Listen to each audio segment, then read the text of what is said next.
authorized, but under the regulations, yes, he can if he's authorized to do so. And therein lies the rub. Is he authorized by what Rod Rosenstein, the letter that Rod Rosenstein sent to Robert Mueller in terms of the parameters? And here they are. And you can investigate, it sounds like. The special counsel is authorized to conduct the investigation. Number one, any links or coordination between the Russian government and individuals associated with the campaign of President Donald Trump. We knew that.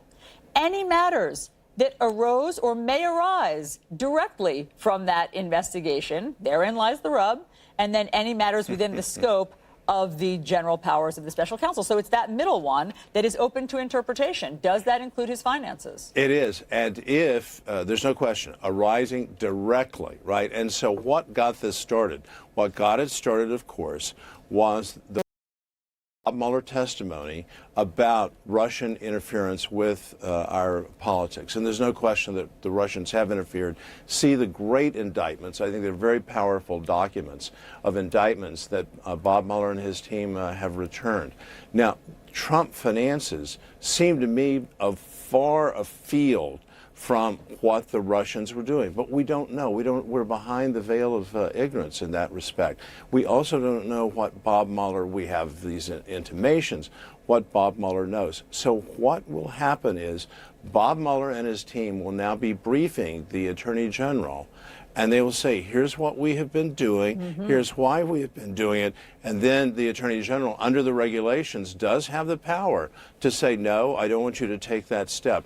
But that hasn't happened yet.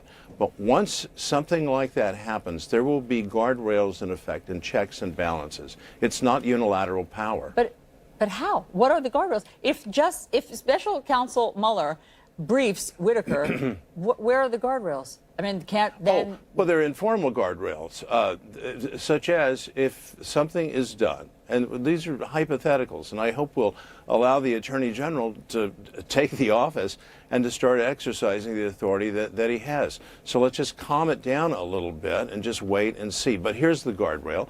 If, and I don't think this is going to happen, if the Attorney General says, I don't want you to do X, then Bob Mueller says, here's my letter of resignation. And then the firestorm begins, right? Wow, Ken, that's a pretty extreme idea that Robert Mueller would resign in protest. But just talk no, it's about not. It's not extreme at all. If a law officer is doing what he or she thinks is required by the facts and is following the evidence where it and has been authorized to do that by Rod Rosenstein, to interfere, to obstruct. I don't mean obstruction of justice. Jeff, you and I have talked about this before. I just mean to stop that kind of investigation. There's really going to be hell to pay. And you know that. Washington works that way. You try to exercise power in a way that's abusive, you're going to be found out. It's going to be really difficult to carry on, including within the department itself. You lose your moral authority as the Attorney General. You know that attorneys general have gone to jail, so you need to be very careful and circumspect when you're in that office and you've taken the oath.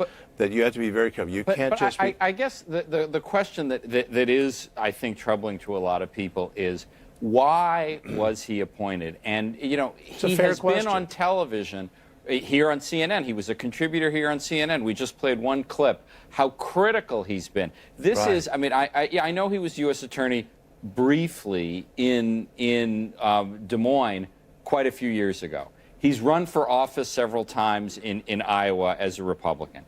He is, and the only thing we know about him as a public person in recent years is that he has been critical of the Mueller investigation. Is that really the qualification that an attorney general should have? With all due respect, my friend Jeff, you're leaving out the critical fact, the most critical fact, that he's been serving as chief of staff to the Attorney General of the United States. Just for a few months, Ken. Well, I mean, come on, is that really? I saw him in the summer, and when he was with the Attorney General, and I could tell that the Attorney General had great respect for him.